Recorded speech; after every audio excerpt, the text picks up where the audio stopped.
Everyone, I'm Bohan Zhang. I'm a member of technical staff at OpenAI. In this talk, I will discuss how we scale Postgres to the next level at OpenAI. Specifically, we will talk about how we operate Postgres and the lessons we learn and the challenges we face and how we address them at OpenAI. If you are a DBA operating a production Postgres at a very large scale, you might be interested in this talk. Okay, let's get started. Let's see what we did at OpenAI to scale Postgres. So before starting the talk, I would like to acknowledge the hard work from my teammates. Thanks Siqing Liu, Chaomin Yu, Chenglong Hao, Ben Rice, and more people in the OpenAI infra team. Thanks for all their hard work to make Postgres super reliable and scalable at OpenAI. A little bit about myself. I am a member of technical staff at OpenAI. Before that, I was a co-founder at Otterton. uh, which is a Samuel spin-off, based on many years of research from Carnegie Mellon Database Group. So we basically apply the machine learning and AI approach to automatically optimize your databases, specifically optimize Postgres and MySQL. And before Otterton, I was a researcher at Carnegie Mellon Database Group, working with Professor Andy Pavlo on the Otterton research project. Background. So Postgres is the backbone of our most critical system at OpenAI. So if Postgres goes down, many of our key features will become unavailable. So Postgres failures have previously led to multiple self-zero outages, which take down the entire ChatGPT service. So Postgres is super important at OpenAI. So scaling Postgres to meet OpenAI demand is also super important, but it's also non-trivial. It's not an easy task. So historically, we operate on a single primary instance in Azure without sharing at all for a very long time until we encounter the raw scalability limits. Since if you only have one single primary, you cannot scale RAS horizontally. Um, So in a single primary multiple replicas architecture, RAS scalability can become some bottleneck. So for the read queries, you can add more read replicas to scale rates. But for the RAS, we only have one single primary. So this architecture actually, in this architecture, the RAS scalability is a bottleneck. We did lots of optimization to make it work. First of all, we moved most of the read-heavy workloads to other system. So we migrate off the write-heavy workloads from Postgres. We also make sure new tables and new workloads are not allowed, which means that we only support the current workload. We don't want the new write traffic to the current setup. We also did lots of optimizations to ensure the current architecture has sufficient runway to support existing read-heavy workloads and future growth. We'll discuss that what optimization we did in the next few slides. But right now, we have a sufficient runway in the current single primary setup. What we found is that Postgres is actually not ideal for write-heavy workloads. I'll discuss this in details later, but for the OpenAI's read-heavy workloads, it can scale really well. So there are some known challenges in the write-heavy workloads. First of all, I think Postgres MVCC design, which is the multi-version concurrency control. Postgres MVCC design has some known issues. It's not very efficient. There are several issues. The first thing is it will cause the table and index bloat. Another thing is that it will also increase the auto vacuum tuning complexity, and also the version churn. Also, there also have the version churn from triple copying, and also it increases the index maintenance overhead. If you want to learn more about that, Andy and I wrote a blog article in 2023. The title is the part of Postgres we hate the most. We discussed the MVC design in details and the issues it has. Um, and also for the write-heavy workloads, it's also difficult to scale to read replicas. One thing is that write-heavy workloads can generate lots of red hat logs. So those red hat logs will be shipped to the replicas. If you have lots of the rats and generate lots of red hat log, the high volumes you need to ship more data to the replicas. It can potentially increase the replica lag in the replicas.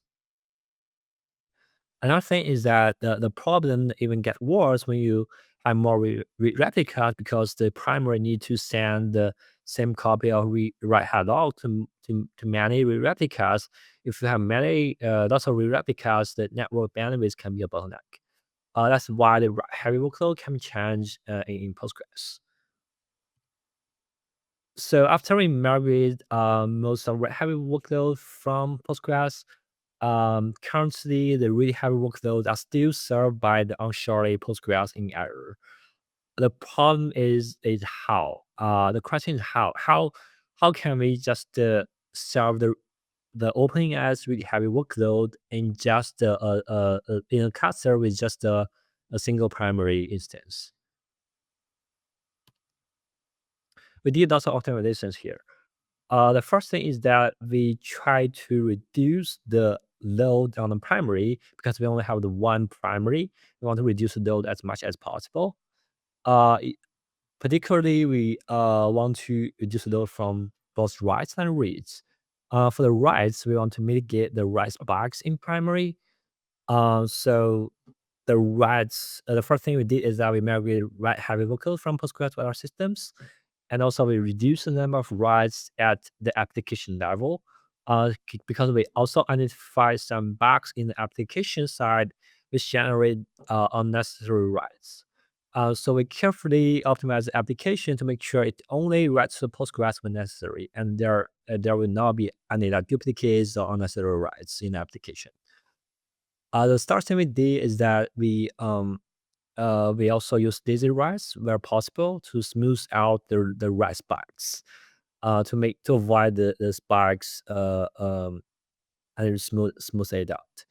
The last thing we did is that another thing we did is that we also when backfilling a field, we also strict limit the backfilling.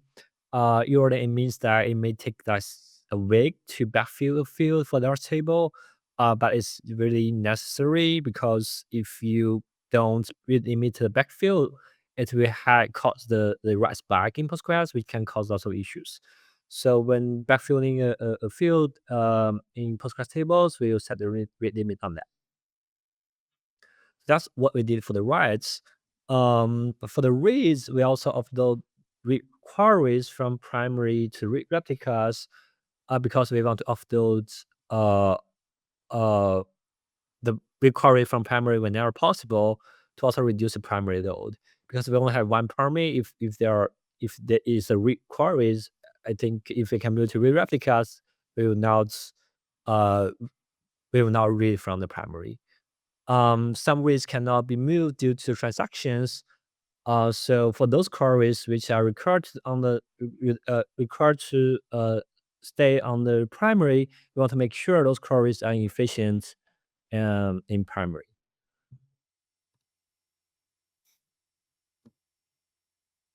Another thing we did is the query optimization. We optimize the queries allowed to avoid anti-query anti-patterns and also avoid non-running queries. So non-running idle queries can cause lots of issues in Postgres. It can block auto vacuum and consume lots of resource. We avoid long-running queries by setting timeout on different levels.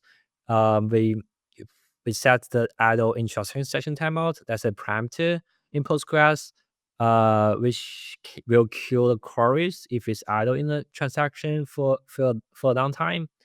We also set the statement timeout because sometimes we find some queries actually idle in a transaction, but the status is active for some reason. So which means the idle instruction session timeout will now kill those queries.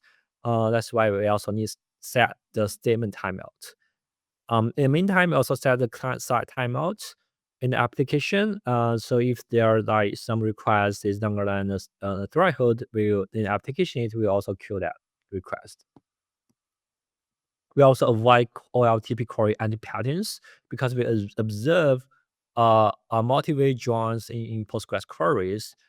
Um, and the most expensive queries will join actual 12 tables together. It's super expensive, and here previously, we had a surge on search queries, and it actually led to a save in the past. So we want to avoid those expensive multi-table joins queries in Postgres because it's not a typical LTP queries.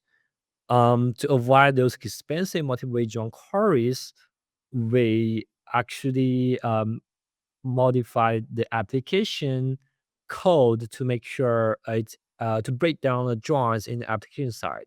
So instead of joining 12 tables in the Postgres server, we just did it.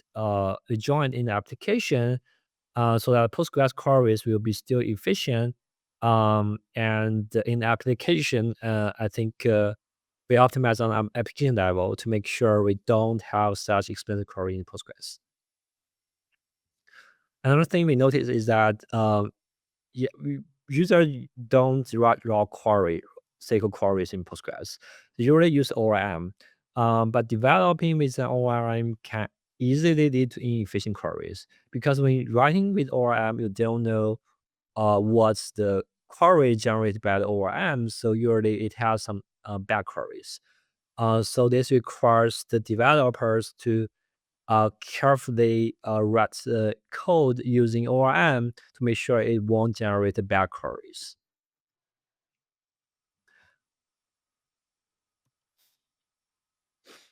Another challenge we face is the single point of failure. Because the primary instance, there's only one primary instance. It can be a single point of failure. So if the single that single primary is down, if that instance goes down, no writes will be performed because we only have one writer, so no writes can be performed anymore. But we have many read replicas. So if one read replica fails, applicant can still read from others. Um, so we have single point of failure on primary, but not for read replica.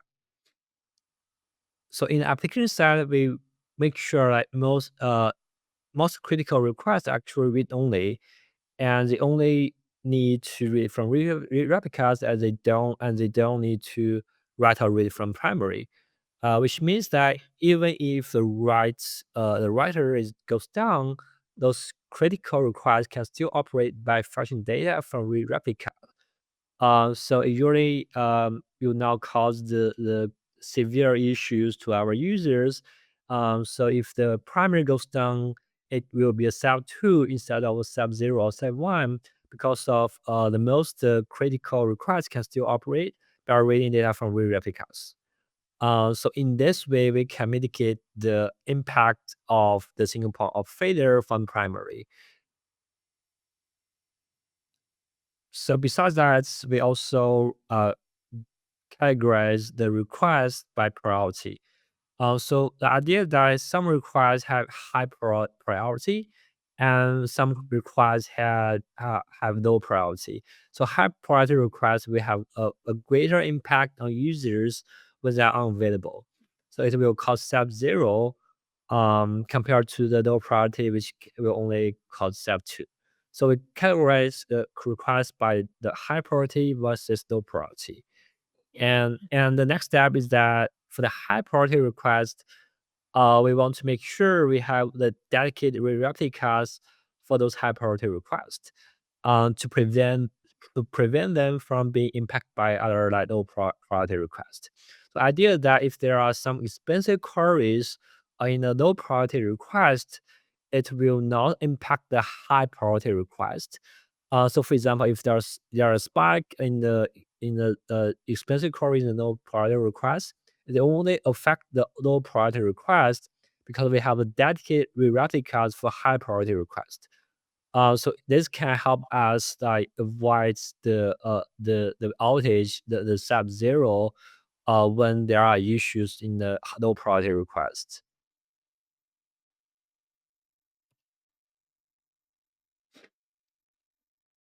We also need to read limits. We also have read limit in different places. This is because a search from a single expensive query, as we discussed before, can bring down the entire service. So previously we had some expensive queries running on primary. For example, there was a 12-way join queries, and typically the volume was low, so it's okay in the most of the time. But the issue is that sometimes there will be a sudden spike in one of those expensive queries, and it can took down the entire instance. So in the past set, we had such a spike in the 12-way John query, and the CPU usage jumped from 20% to like 99%. And eventually the whole instance was down because of this single query. So we want to have some rate limit to help to mitigate this case. So we have rate limiter on different level. The first level is that we have is the application level. So we rate limit the application level functions to reduce the loads during the peak traffic.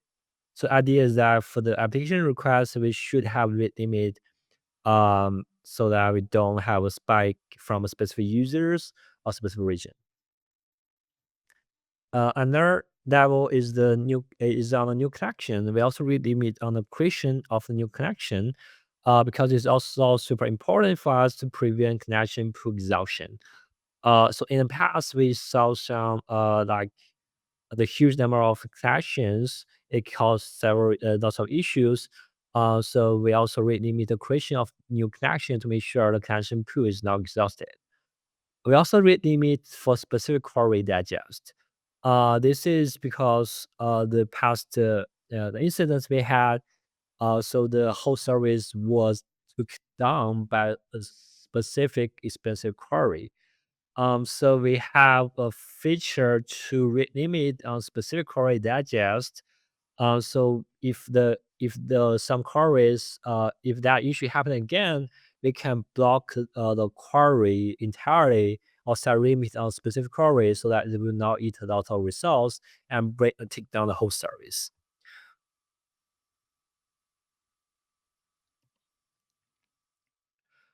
Connection pooling is also super important because previously we had some set like I running out of the connections from Postgres. Um, so yeah, in the old days we even don't have a connection pool, and it's yeah it's very easy to have the connection these options. So right now we are using PG Bouncer as a Postgres proxy. It acts as a connection pool, which enables a connection reuse. The idea is that the connection can be reused by different applications. You don't need to close and open the connection again and again. So the connection can be reused. Um, this can significantly reduce connection latency. From our experiment, it can basically reduce like connection latency from like 50 millisecond to less than 5 millisecond. That's a huge improvement for creating connections.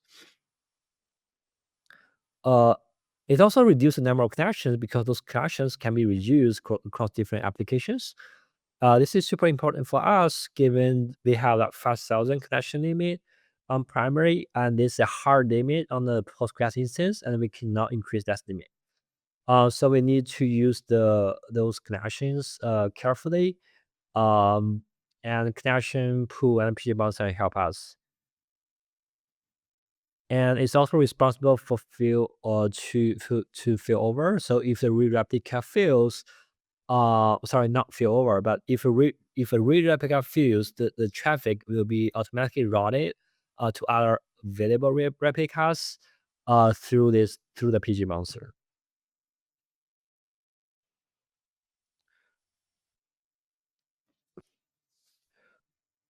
Another super important aspect is the about the schema management. Because if you don't do it correctly, you might have some like expensive rewrite, full rewrite for entire table, which can cause lots of issues. So for schema, we need to do it very carefully. So at OpenAI, only that with schema changes are allowed. Um, so first of all, we don't allow creating new tables or introducing new workload in Postgres, because we don't want to add the new red traffic in in the current setup. So because the current setup does not scale the REST very well, so we don't want the new red traffic in this setup. We also allow adding or removing columns in tables with the 5 seconds timeout. So any changes that require a table rewrite are not allowed. So for some schema changes, for example, when you alter a column type, it might need to adopt an entire table and rewrite the whole table. It will basically interrupt your production workloads. We definitely don't allow that. So we only allow some that which metadata change, like adding a nullable columns or remove column, which will typically finish within a second. We only allow those operations. So for adding columns, we only allow adding nullable columns.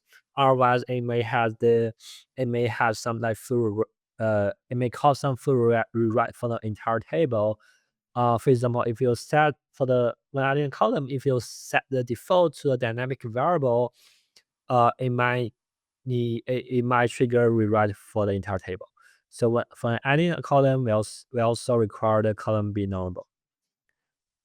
We also allow adding or dropping indexes concurrently. Um, One thing we found is that schema change can be blocked by some consistent queries. Um, so in a long running queries, when the query running longer than 1 second, if those queries are consistent present on the target table, the migration may fail because those queries will block the schema migration. Um, what we found is that so to find those queries, we basically run the SQL on the PG stack activity. The query is the stack star from PG stack activity. We'll query like your target table name and the duration is longer than 1 second.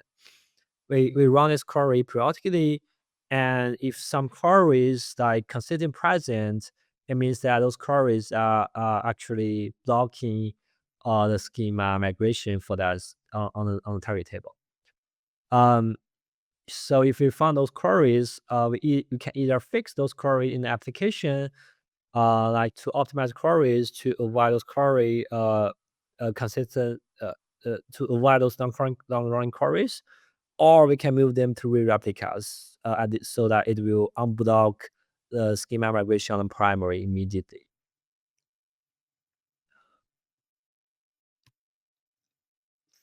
That's it from my talk. So overall, I think we are after all the optimization we did, we are super happy with the Postgres right now for our read heavy workloads. It's really scalable and reliable right now.